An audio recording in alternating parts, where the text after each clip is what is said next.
Hello दोस्तों, श्री राधे राधे। आप सभी का स्वागत है आप सबकी अपने यूट्यूब चैनल पे। आप लोग कैसे हैं? ठीक होंगे, स्वस्थ होंगे, बढ़िया होंगे। और चलिए जानते हैं आगे कि 26 फरवरी महाशिवरात्रि पर गौ माता के एक चीज़ कौन सा खिला देने से हमारी रातों रात किस्मत बदल जाएगी। तो चलिए वीडियो को लास्ट तक देखिए, और वीडियो कहीं से भी अच्छी लग रही हो तो एक लाइक ज़रूर कर दीजिएगा और हर हर महादेव अवश्य में लिख दीजिएगा। तो चलिए बनी रहिए और वीडियो को लास्ट तक तो देखते रहिए। वो कौन सा चीज़ है जो आपको करना चाहिए तो हम लास्ट में बताएंगे, और आप लोग बनी रहो। और अपना तो आपको उस दिन की ना महाशिवरात्रि दिन के लिए कि आपको उपयोग करने के लिए बहुत सारी चीज़ करना है। आपके घर में सुख समृद्धि लाने के लिए बहुत ज़्यादा उपाय होता है, जिससे आपको करने के लिए तो उस दिन महाशिवरात्रि के दिन आपको कौन सी उपाय करनी है और किस तरह से व्रत रखनी है। और इस व्रत में बहुत सारे भक्त ऐसे हैं जो कि महाशिवरात्रि के व्रत बिना भोजन का यानी फलाहारी रख के भी करते हैं, और कितने भी भक्त ऐसे भी हैं जो फलाहारी भी नहीं लेते हैं और निराहार निखंडे ऐसे ही व्रत रख लेते हैं। तो वो व्रत का पारण जो होता है अगले दिन होती है, जो कि 24 घंटा का व्रत होता है। तो अगले दिन 27 तारीख के यानी कि पारण रहती है, तो उनको पारण विधि के हिसाब से ही खोलना चाहिए। और पारण के दिन जब पारण करते हैं 24 घंटा बिना जल का बिना भोजन करे के, तो वो उसमें जो है आपको क्या करना होता है, पारण के दौरान आपको गौ माता के लिए भी और उसके बाद आपके दान जो ब्राह्मण देवता होता है उनके लिए दान, तो आपको क्या क्या चीज़ का तैयारी करनी चाहिए। तो उस दिन आप अगर जो व्यक्ति को पार नहीं लगता है और वो मतलब उनका शरीर साथ नहीं देता, तो वो एक टाइम कम से कम फलाहारी या भोजन कर ले और भर दिन ऐसे रहें। और संध्या काल में जो कि शिव भगवान का जो महाशिवरात्रि का व्रत होता है वो संध्या काल पूजन होते हैं, तो विशेष पूजा उनको महाशिवरात्रि के दिन संध्या काल में ही किया जाता है। ये नहीं कि सुबह का पूजा होता है तो उस समय संध्या काल में शिव भगवान का शिव विवाह का पूजन किया जाता है, जो कि गठबंधन।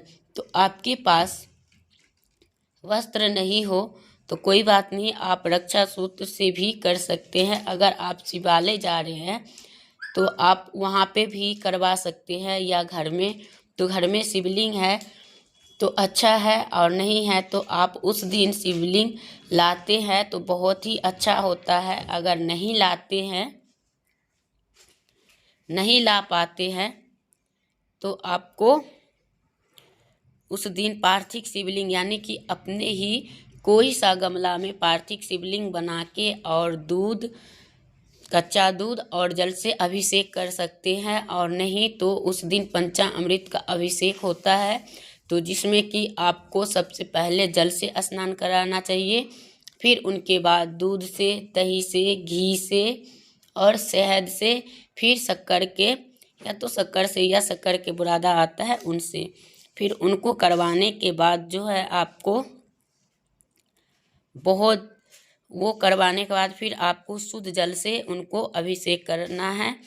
यानी फिर उनके बाद आपको जो बेलपत्री होता है वो उस दिन उनको लिए होना ही चाहिए, जैसे 3 पत्ती वाला, और कहीं से फटा चिटा नहीं होना चाहिए, और एक दिन बढ़िया होना चाहिए, बढ़िया कहीं से कटा पिटा नहीं रहना चाहिए, और एक दिन बढ़िया रहे।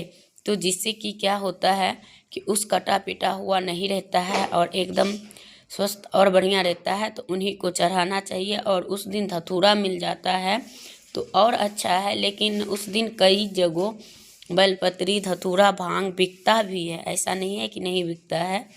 तो वहाँ पे भी देख के खरीदिए कि कहीं फटा तो नहीं है। तो इस चीज़ के लिए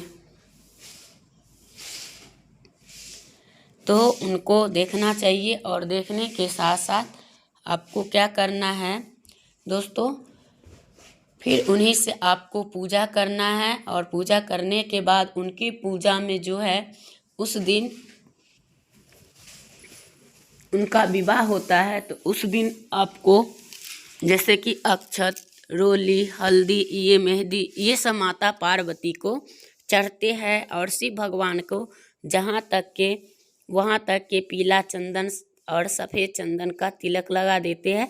लेकिन हाँ दोस्तों, विवाह के दिन शिव भगवान का हल्दी लगता है और चढ़ता भी है, तो उनको चढ़ाना चाहिए। तो जो लोग ये उपाय यानी उस दिन विवाह का दिन है तो लगा सकते हैं, लेकिन पूरे साल में कभी नहीं, विवाह के दिन छूट होता है तो हर एक व्यक्ति ही लगाते हैं, तो वो भी लगा सकते हैं। तो ये है दोस्तों। और इनके बाद आपको क्या करना है, जो कि आप जान रहे हैं, तो आपको करना क्या है कि उस दिन जैसे कि नंदी यानी कि जिनके घर में आर्थिक स्थिति खराब हो या सुख समृद्धि नहीं हो, या आपके घर में कोई काम बनते बनते बिगड़ जाता है, तो हम क्या करें, है ना। सबसे बड़ी सवाल ये होता है। तो आपको उस दिन क्या करना चाहिए दोस्तों, कि आपको उठ के सबसे पहले आपको जैसे कहीं दुकान जा रहे हैं या कहीं भी, तो आप जाए, और उस दिन जो आदमी इतनी सामर्थ्य है तो उस दिन चांदी का जो नंदी बाबा होते हैं वो ले आए, और अपने पूजा स्थल पे पूजा करके और उनके बाद जो है उनको अपना जहाँ पे तिजोरी उजोरी रखते हैं वहाँ पे रख लेना चाहिए, जिससे कि उनके घर में जो आर्थिक स्थिति होती है, जो उनका कभी मतलब सफलता नहीं मिला है, तो वो भी मिलता है। तो ये काम जरूर से करना चाहिए, जिससे कि आपके घर में धन लाभ योग प्राप्त होता है। और नंदी जो है महादेव के सबसे अत्यंत प्रिय है, जो कि उनके बिना शिव भगवान को मतलब बनता नहीं है, और उन्हीं के साथ उनको रहना भी चाहिए और बहुत ही अच्छा होता है, जो कि शिव नंदी बाबा के कहने से सब कुछ होता है, जो कि महादेव तक के यानी पहुंचाते हैं। तो इसलिए कहा गया है कि महादेव ज़्यादा। तो यही है दोस्तों। और उनके बाद आपको जब पारण करने लग जाएंगे, जैसे पारण का टाइम होंगे, उससे पहले जो आप दान के सामग्री जो ले देंगे, चाहे अन्न दान, फल दान, पैसा दान, श्रृंगार दान अगर आप करते हैं तो आपको सुहाग की वृद्धि होती है और आपके घर में सुख समृद्धि आती है। अगर आप उस दिन गुड़ का दान करते हैं तो महादेव अत्यधिक आपसे पसंद होते हैं और आपके ऊपर सदा महादेव की कृपा बनी हुई होती है। और जिन भाई बहन को यानी अनाज दान करना हो तो अनाज दान कर दीजिएगा, और जिन भाई बहन को फल दान करना वो अपनी इच्छा के अनुसार है। और जो लोग बेलपत्री के पेड़ के नीचे जाकर अगर खीर दान करते हैं या गौ का दूध दान करते हैं या घी दान करते हैं तो अत्यधिक महादेव पसंद होते हैं और आपको वो सदा के लिए मतलब आपके घर में सुख समृद्धि बनी रहती है। जो रुका हुआ कार्य था वो भी सफलतापूर्वक प्राप्त होता है और आपको मार्ग दिखाता है और आप नए नए आगे तरक्की करते हैं।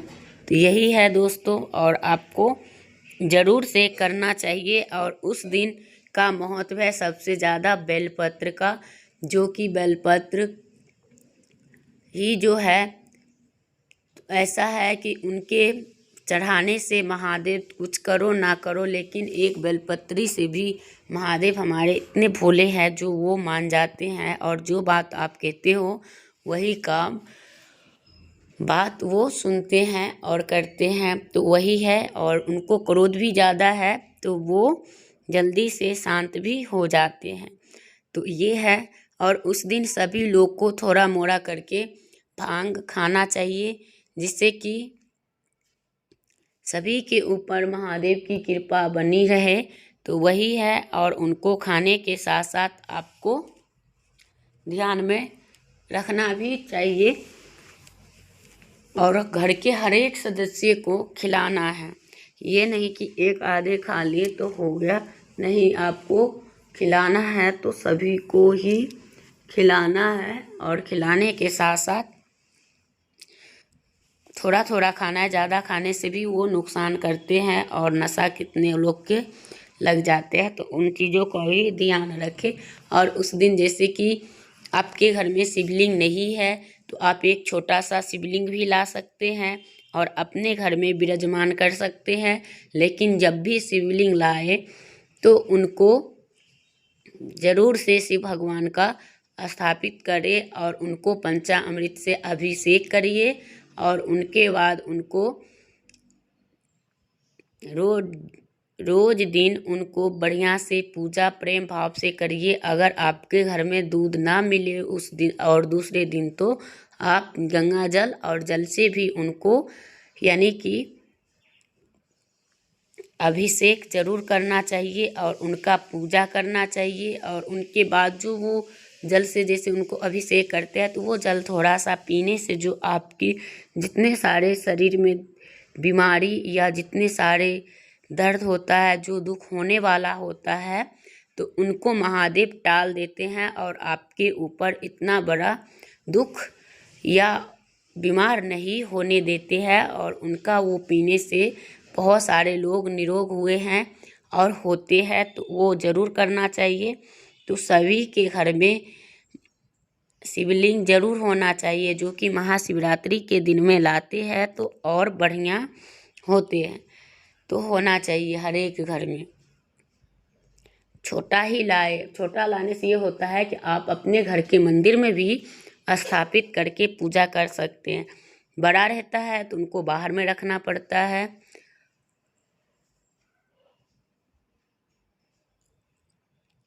तो चलिए बने रहिए इसी तरह से। और उनके बाद आपको क्या करना चाहिए, और जिन भाई बहन को हमारी वीडियो अच्छी लग रही हो या आप फर्स्ट टाइम मेरी वीडियो को देख रहे हो, तो आपसे यही रिक्वेस्ट है कि आप वीडियो को लाइक कर दीजिए, चैनल को सब्सक्राइब कर दीजिए, ताकि जो आगे वीडियो आएगी उनका नोटिफिकेशन आप तक के सबसे पहले जाएंगे। तो वही है दोस्तों, और उनको करना चाहिए। तो वही है, और उनके साथ साथ आपको महाशिवरात्रि के दिन आपको शिवालय भी जाना चाहिए। शिवालय जाने से क्या होता है कि आपकी जितनी सारी दुख दरिद्रता रहती है वो दूर हो जाती है। और उस दिन आप दीपक जलाने यानी कि दोनों टाइम ज़रूर से जाएं, क्योंकि दोनों टाइम जाने का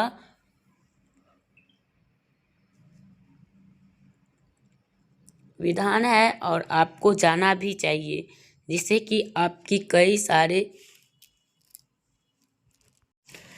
तो करना चाहिए। और उनके बाद आपको वहाँ से आने के बाद जैसे लोग पूजा करके शिवालय से लौट रहे हैं, तो कम से कम गौ माता के लिए कुछ ना कुछ उस दिन लेके ज़रूर जाए। वो कौन सा चीज़ लेके जाए और क्या, तो आपको केला हो सके तो केला खिला दे, उस दिन चारा मिल सके तो चारा दे दे और गौ माता के ज़रूर से खिलाए। और उस दिन ये भी माना गया है कि गौ माता को अगर आप पूरी की लोई में गुड़ रख के यानी कि गुड़ और पूरी खिला देते हैं इनको, तो और इनका वो कंधे जो होते हैं उनको छू के और आप बोल देते हैं जो कुछ आपकी इच्छा है, जो आपको कहना है, तो उनको बोलते हैं तो वो आपको महादेव तक को पहुंचाते हैं। और आप लोग जानते हैं कि गौ माता में 33 कोटि देवता रहता है, जिससे कि सभी की आत्मा में वो प्रसाद बन के चला जाएंगे और वही आपको आशीर्वाद देंगे। तो आपको सभी देवी देवता का आशीर्वाद प्राप्त होगा, तो आपको ज़रूर करना चाहिए। और उनके साथ जब आप लोग कर रहे हैं तो आपको उन्हीं के साथ साथ आपको ये भी कार्य पूरा हो जाएंगे। तो उनके बाद गौ माता को कंधे और पैर छू के प्रणाम करके और चले आना है। देखिएगा धीरे धीरे करके आपकी किस्मत किस तरह से बदलेंगे। अगर चाहो तो आप तो जैसे कोई व्रत त्योहार में गौशाला महीना में एक बार जाने का भी अगर बांध लेते हैं, जैसे कि हमें पूजा करने के लिए एक शिवालय चले जाते हैं, तो इसी समय हम उधर से लौटते समय वहाँ पे भी हमें जाना चाहिए, जो कि इनको कुछ ना कुछ दे के आना चाहिए। चाहे चारा हो, चाहे रोटी हो, चाहे आपको पूड़िया बना के केले लेके, ये महीना में एक बार जो लोग गौ माता की सेवा करते हैं और करते रहते हैं, तो उनका घर में कोई पितृदोष नहीं होता, कोई दोष ही लग ही नहीं सकता। चाहे वो घर कलेश हो, चाहे जो भी कुछ भी प्रॉब्लम हो, वो चीज़ होते ही नहीं हैं। तो वो क्यों नहीं होते हैं दोस्तों? इसी वजह से कि गौ माता के अंदर 33 कोटि देवता का निवास होता है, और इनको खिलाने से और ये उपाय करने से आपको किस्मत धीरे धीरे करके बदल जाती है। और ऐसा नहीं है कि रातों रात बदलते हैं, नहीं, रातों रात तो नहीं बदलते, समय लगता है बदलने में। और आप एक दिन करेंगे तो नहीं होता है, आप हर एक महीना जाए तो आपको ज़रूर से बदलता हुआ आते हैं। और कभी भी गौ माता को नहीं मारना चाहिए, नहीं पीटना चाहिए, नहीं कुछ करना चाहिए। जैसे कि हमारे यहाँ कोई भिक्षुक भिखारी आ गया हो और आप उनको अनादर अपमान कर रहे हैं, तो आप खुद को गरीबी की नौता दे रहे हैं और बीमारी की बढ़ावा दे रहे हैं। तो इनसे यही है कि जो ही कुछ है 5-10 जो खैर आजकल तो 5-10 क्या 21 रुपया तक के नहीं लेता है दोस्तों। हम सब हमारे सबके भी घर पे आते हैं, तो हम लोग जैसे अगर 21 रुपया देते हैं तो बोलता है नहीं हमें तो 50 रुपया चाहिए, नहीं तो वो जाने के लिए तैयार हो जाता है, तो हम लोग मजबूर होके दे ही देते हैं। तो चलो कोई नहीं, तो ये भी आजकल हो जाता है, तो सोच समझ के अपना दान करिएगा और चलिए बने रहिएगा। और इसी तरह वीडियो को पूरा देखते रहिए। और वीडियो कहीं से अच्छी लगी तो लाइक ज़रूर करिए। तो वीडियो करूँगी यहीं पे एंड, फिर मिलूँगी एक नया वीडियो के साथ, तब तक के लिए।